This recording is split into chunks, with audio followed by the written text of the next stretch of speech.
So a lot of eyes on that Tusk to see what he can do in the early game. Yeah, I mean, for me, not just the Tusk. We've seen FNG have a brilliant game earlier on in the tournament on his Disruptor. I mean, the support play as a whole between the two of them, there is going to be that coordination.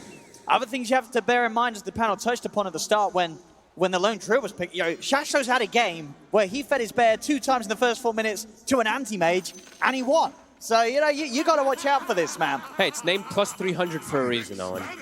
All part of the plan from Shashlo. But overall, so we heard what the panel really likes about what EG's got going. What do you like about this Evil Geniuses lineup this game? It's got great scaling. They can even fight it throughout many of the stages of the game. They can fight your early mid-game fights. They can fight your late-game fights. I guess the only thing that they're maybe slightly missing is like your tower push and your Roche taking, but they have a Beastmaster, so that's the one that will enable them to be able to go for those anyway. It does look quite strong for them.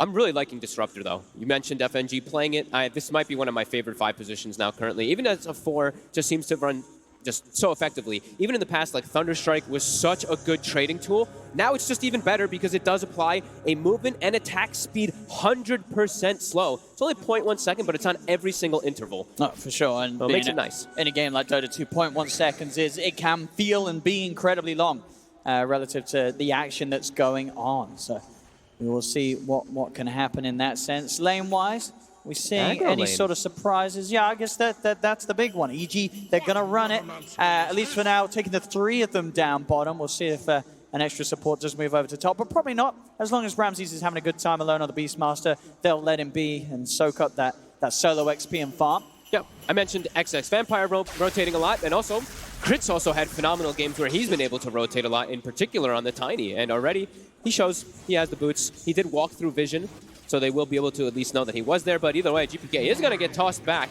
He's trying to dodge it. He's standing in the creep wave. Yeah, it's the smart move to make, but still it means he's going to tank a lot of damage here for just the right clicks. Does go for the cold snap on Crit, pops a Fairy Fire as well, but GPK is panicking. He's trying to get away. The toss is there, and they'll kill him off with it. First blood goes to Crit as the rotation is successful. And GPK, you saw there, he tried his best, but in reality, there was no way to play himself out of that. Nope, he's going to get tossed very far away if he does step away from that creep wave. That was just a tough play for him to really be able to do anything. Nobody able to I guess nobody wanted to even TP. It's a little bit too early for everyone to really want to TP to help a mid lane. Yeah, for sure. And then there's that risk of that snowballing effect, right? You suddenly take someone away from a side lane, and EG's going to be quick to make plays there in reaction. So, Crit with a smart move knows that there's nothing that Gambit can do, and does secure that first. But in a lane where already is what the panel said, this should be pretty easy for Abed early on in this 1v1. Should be a great matchup for Abed, yeah. The Tornadoes are pretty much your best tool to get those last hits, and you're just a very slow hero. 291 movement speed. Sure, Razor's slow, but it picks up quickly for him. And the thing is that ward bottom, it did see the rotation. That ward spotted the Tiny the entire time, so it's not like he wasn't aware of it going on.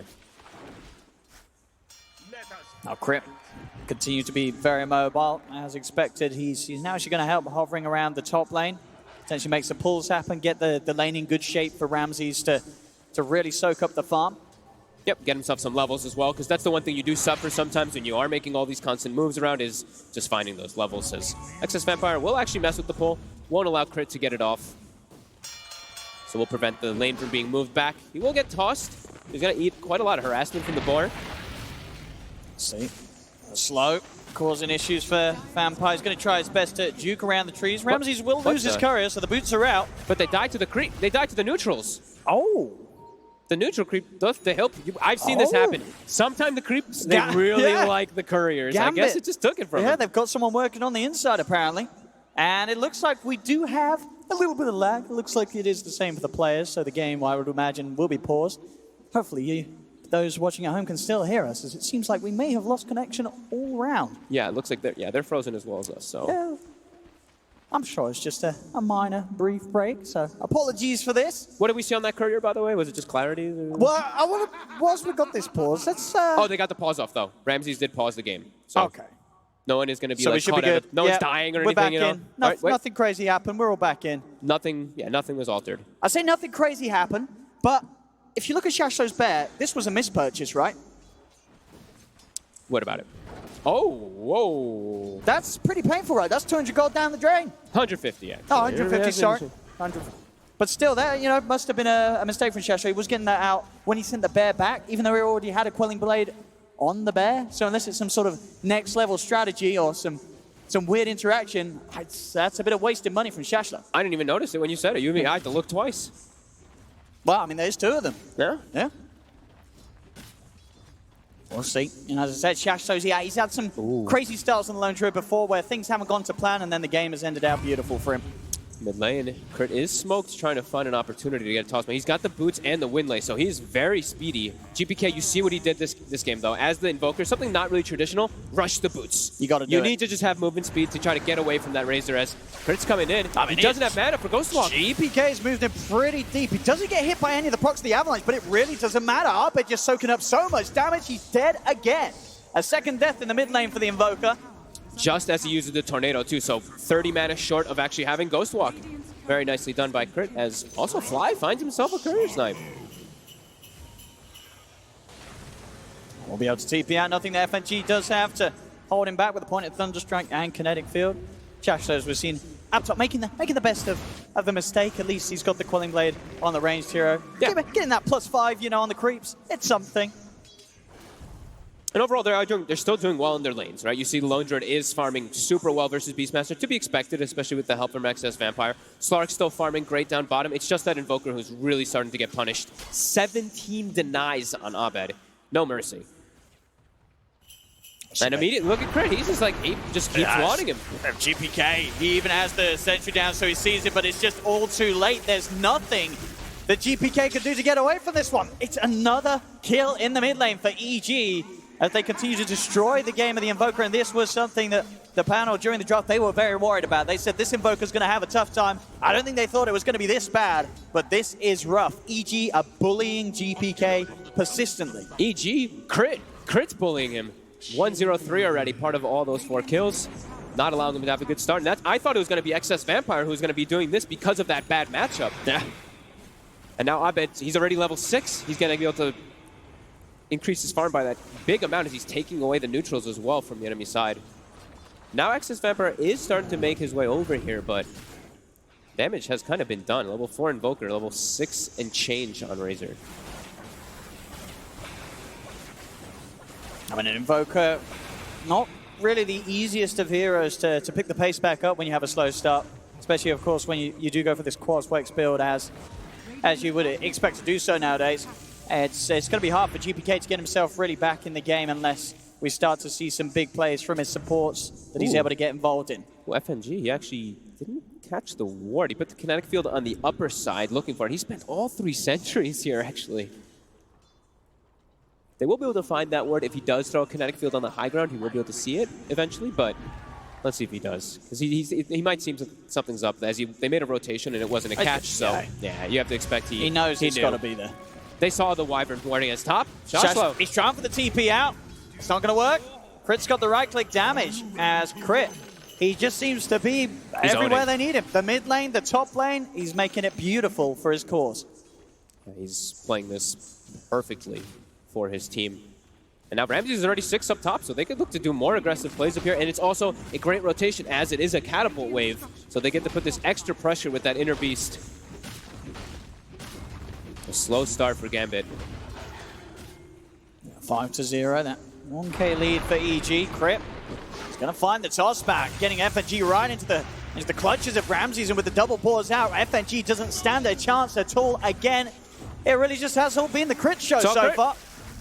Mid lane, Arbed, he's ready to have a bit of a go on it on his own. Walks GPK down. GPK will be able to get in the Ghost Walk and survive. They're still making it very hard for GPK to show his face in that middle lane. Bottom lane, they'll try and punish Arteezy. He has gone forward all on his own, so Gambit should have a good shot at taking down the Naga Siren, and they will. They'll get the kill. So Gambit are finally able to find their first bit of action this game, as Arteezy feeling a little too confident on his own there with the rest of his team making plays elsewhere. Dream is still farming. They're still farming well. That's the thing. It's still only that less than 1K gold from all these rotations, but it is the levels, at least, from the big one, where Invoker is punished quite a bit. But look, he's starting to catch back up. He does have phase boots, and they are starting to play around him here, so they might look to try to make a play. Crit is also over here, though. See if Crit can do the magic again. Look at the initial slow. Quick reactions from GPK as he turns the Tornado. There's the support back up and Gambit, they're trying to turn. They'll go with the snowball onto Arbed, but Arbed, he's already stolen a hefty amount of damage, so Gambit have to be careful. They cannot really poke at this anymore. They'll back away. Shards do trap off Crit. He's going to go immediately for the TP to make sure that he gets back to base safely. Arbed sees if he can get a connection on Excess Vampire. Cannot do so. That was close. Crit actually almost got brought down. If he didn't have the stick charges, it might have been a kill on him. But yeah, it's all still the Crit show. Every rotation is being read. They are able to shrine here on Gambit, and they are looking to continue making these aggressive moves. And now it is just Dream is going to be left alone down bottom, which is going to be full free farm for him, which is a super good sign for them, at least on that point. Yeah, we're going to see Dream looking to get involved, you'd imagine, as soon as he gets that first big item, which will be the Diffusal Blade first up on this Slark build. Yep. Shasha slowly closing in on that first sort of item that's going to really amp up the power of the Bear, the Mask of Madness.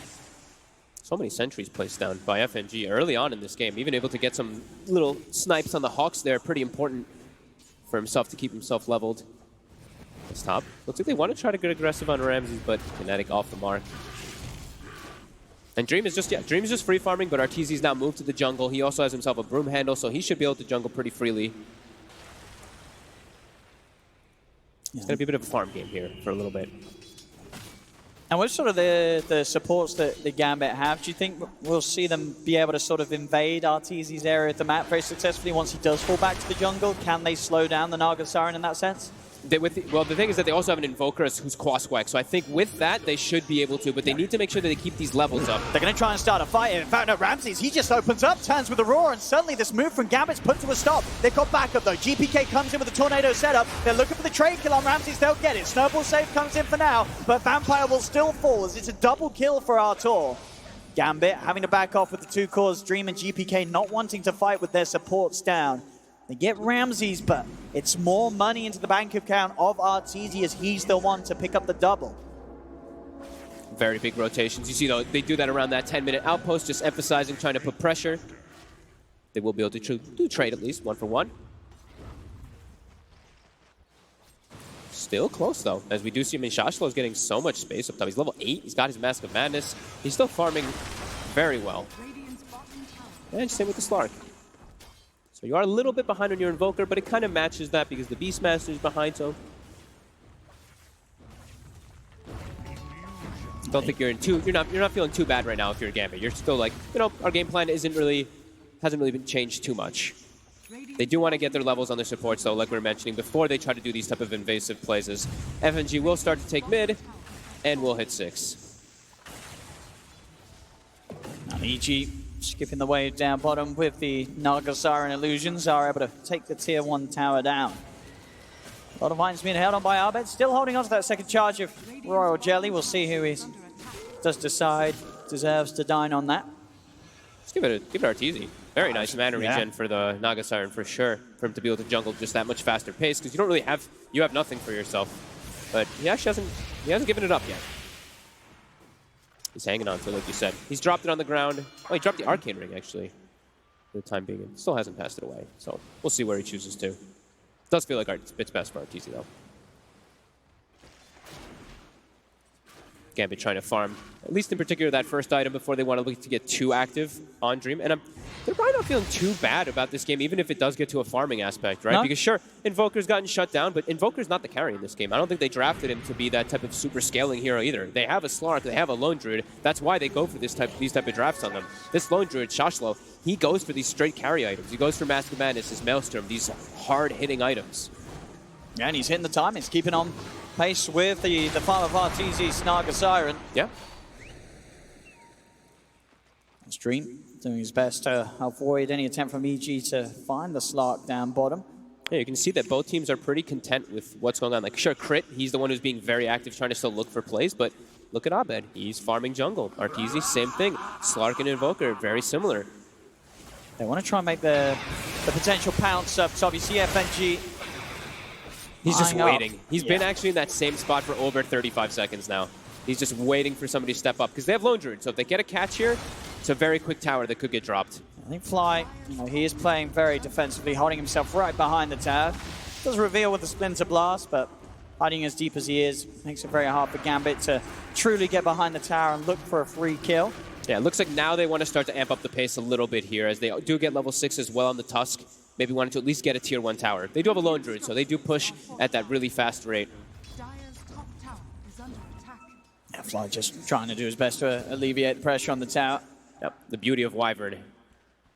Always able to slow down those pushes very heavily. It's the support movements of Gambit you've really got to keep your eye on. As you said, they're both 6. They tried to find something top. They don't want to end up spending too much time waiting around for a Wyvern kill at maximum potential. They're moving down to bottom, seeing if they can catch anyone else bigger out. Ramses is pretty far out in this bottom lane. He's going to turn with the Raw. Dream already got the pounce off, so Dream is away. Song is there. We'll see what they want to do with this EG. Disengage for sure. They're backing off. Yeah, you see the two supports rotate. You can just get out. FNG might actually just go down. They've got the snowball save. That should do it unless they get a lucky proc, but no, they got him indeed. Ramses with the ball still out. They were unable to kill them off in time. They get the kill. My God, he dies. I mean, only 3 armor, so he gets hit by that Riptide, gets put down -5. So the boards start chunking him down as well as those illusions. That's super beneficial. You just saw him get out, and you get yourself a kill. Very quick read by Arteezy, helping out his buddy Ramses very quick, as that was one of the few times he actually left that triangle area of the jungle. And definitely sort of the struggles still being shown by Gambit's supports. They spent all that time top, they made the movement all the way down bottom. They're yet able to find an opportunity to make a play, and it's going to be hard with the heroes that EG have, and the fact that they have the big cores having such a good start. Both Abed and Arteezy, very hard to catch out. Yeah. And they are having trouble, actually, like you said, you were saying that can they get in the jungle? I was kind of thinking they could, but they're actually having a lot more trouble doing so because they haven't been able to pressure these tier 1 towers because of Fly. He's just set up on top, crit set up on mid, so pressuring towers is very difficult, so they don't have great access into those jungle camps to slow down Arteezy, as he is still pretty tied with the lone druid. Bounty runes should go 2 for 2. EG able to take control of the bottom ones, and Gambit get themselves their hands on both of the ones up top. 15 minutes. See these neutrals start to drop. FNG actually spots that Abed does get the Imp Claw, because they did put some wards in the enemy jungle. And look how much emphasis they have up top. Look at all these sentries. These aren't just to take out wards, these are also to watch out for the Hawk, so that you can actually make these plays and it not be read entirely by EG. But Ramsey seems to always know, as he's just constantly pressuring down bottom very aggressively on this Beastmaster versus the Slark. Another scam from EG confirms any sort of suspicions. Gambit, they really want to find something. They do dive in behind the tier 1. They flies around. See if Fly can avoid this. Flies his way over the tree line. They get him away from the tower, though, which is the important thing. So they can actually pressure it, and now we're seeing what the panel did mention about is that Alacrity Bear, it will be a thing that they are looking to do.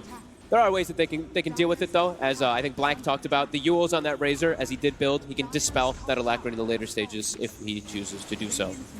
EG able to potentially find a trade, though. Their focus is here around the bigger of the tier 1 towers, that mid one. And it is going to go down. FNG tries his best for a deny. Won't be quite there with the timing, so Crip able to reap the benefits as he gets that last touch. And he's got a blink. He almost has the same network as the Invoker. You could make a lot happen here, as there's very squishy supports at the moment on the side of Gambit. That Disruptor could easily just get burst down in one combo. Dream's moving out. Does have Shadow Dance and TP available. Ooh. But they've got the Song. Uh-oh. And he did try for the TP then, so TP cancelled. He's got very little chance of escaping as he has been surrounded.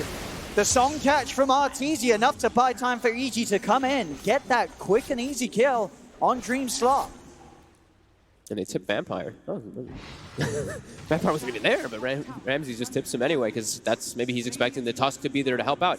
As it's a very quiet game for XS Vampire, actually. Most of the games we've seen him play as Tusk, he's been all over the place in the early game. He's 0-2-2. He's not able to find much movement. Like you said, the supports on Gambit are struggling a bit.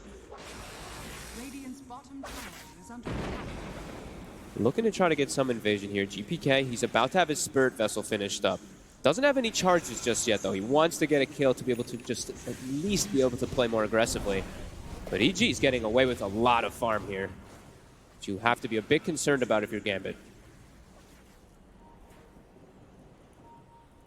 FNG is deep at the moment. Maybe able to get the wraparound. This time, Fly should be found out. Now pops down the EMP flight. He's got a cold embrace, but they're going to stick around. But he's got backup. The tornado, will it kill him off? It won't fly. He's still alive. The time has been bought for EG to come in. Gambit couldn't even kill a fly off in time. Uh-oh.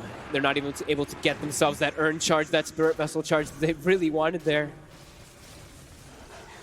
EG, they're responding really well to all these movements as Arteezy just continues to farm. Some great the iron pickups as well. The agility van brace done, and having the Imp's Claw 1500 towards Diffusal on top of Manta. As you can see, you know, the top farmer at the moment is still Shashlow's Lone Druid. Let's take a look at what items he's gotten as well, too. He's got the Grove, as you know, people keep talking about. You have so many slots for all these neutral items, of course, on Lone Druid. He's gotten quite a lot of them already, and he's very far. Dream's in trouble. Crit catches him out with a blink. Tries to pounce away from Arteezy, but Crit's there in position with the jump forward. And Dream's game slowly getting shut down more and more. And every single time he's dying where Arteezy's in the neighborhood. So this straight sort of carry versus carry difference is only going to increase as Arteezy's game continues to look very smooth and Dream's game gets shaken around. Crit's playing phenomenally right now. 3-0-5, he always seems to be in the right place at the right time. Well, I keep talking about Excess Vampire. It's very quiet for him. They're not really forcing the issue. They're not seeming to be in the same reading of the map as EG at the moment. They are struggling a bit, but Shashlo is still farming. He's still ahead of the Naga Siren somehow throughout all of this. I mean, and that's sort of the question, you know, Shashlo, as much farm as he gets, how scary for EG's lineup is a very farm Lone Druid? Like, do they have good ways to deal with him, despite how farmed he is going to be, Shashlo? They do have a Link. That's the one big thing. They have the Razor versus it. They also have Arctic Burn, which is quite strong. Is now Crit. He's poking around with a couple of them. In fact, 3 as GPK is going to turn, have a go on him. They have lost Fly. Dream's able to find the kill on his own. And with the block off, Crit's in trouble. He knows there's no way out of this one. He'll try and run, but a tornado from GPK holds him in place. He'll turn. Avalanche finally. He gets a kill, though. He does manage to bring down FNG on the way with him. But still, big important kill there for Gambit. Sure, it's a support, but as you said, Crit was having a brilliant game. So shutting him down, taking him off the map, certainly takes a load off the shoulders for Gambit. And Dream does end up getting a solo kill as well, right above that to the north onto Fly, onto the Wyvern. So that one ward, the wards that they do have placed aggressively inside the EG's jungle, at least, will get them that kill. But yeah, EG's wards will not save Fly versus the Slark. We'll see it again here. He's so tanky. He does. He takes a long time to die. He's level 12, so he's got 21 armor bonus on top of that 1700 HP. They have to commit so much forward. But they do get themselves a vessel charge, which is the most important thing that they were looking for. Yeah, very nice awareness from Crit that he knows amongst the 3 of them he can bring someone down with him. But back in the jungle, Ramses has been found, but the backup play is there. EG coming with a song. Crit jumps in on the back line, quick combo onto GPK, takes him down to less than half health. Arteezy's in, he's looking to get on top of the Invoker. GPK cannot escape, but Crit finishes him off. And now with Vampire out of mana, Tusk cannot escape. An attempted pounce is failed by Dream as he cannot get down to the low ground. EG clean up the 3 of them. He didn't get the timing. He tried to Shadow Dance TP, but the Yule Scepter, the Shadow Dance ended in time for Abed to get it, and immediately it's right next to Roche. Uh-oh. Gambit, Gambit's just not finding their footing at all. EG is reading the map perfectly with their wards, with their Hawk as well. They're playing very aggressively and just seeming to know every single time Gambit is looking to make a move. And they're so strong right now. You consider how good of a game Abed's had in terms of the freedom of farm that he's been able to get with that great start in the mid lane. Arteezy hitting this fantastic Manta diffusal timing, and Ramses, he's got the auras they need. He has the Vlads, he has the Helm of the Undying. So when it comes to taking fights, EG, it's very easy for them to turn them around. It's so hard for Gambit to make plays right now. Absolutely, and catching the Naga Siren, how do you actually kill Arteezy now? Because he's got 2 different ways to dodge your glimpse. They don't have great ways to kill the illusions with their lineup at all. It looks like it should be tough in these next few moments. Gambit eyeing this up, Crit. He's going to look for the jump in. He wants to start some action. They will lay down the static stun on him, but already Arteezy is ready to start cleaning up the backlines. Just finds FNG, the root turn onto Vampire. Ramses, he's got the control on Shashlo, the big one. The king that's been farming in the whole map and staying towards the top of the net worth is in trouble as Shashlo is surrounded. They lose the Lone Druid. And inside of the base. Crit, he goes up to the high ground, gets the toss back on Vampire. The diffusal blade slows there as well. They're going to tap out. It's over in 22 minutes. GG is called, and EG EG take this game one in the easiest of fashions, and it all started with Crit snowballing the early game. EG, they just continue to get better and better, it seems, each and every series.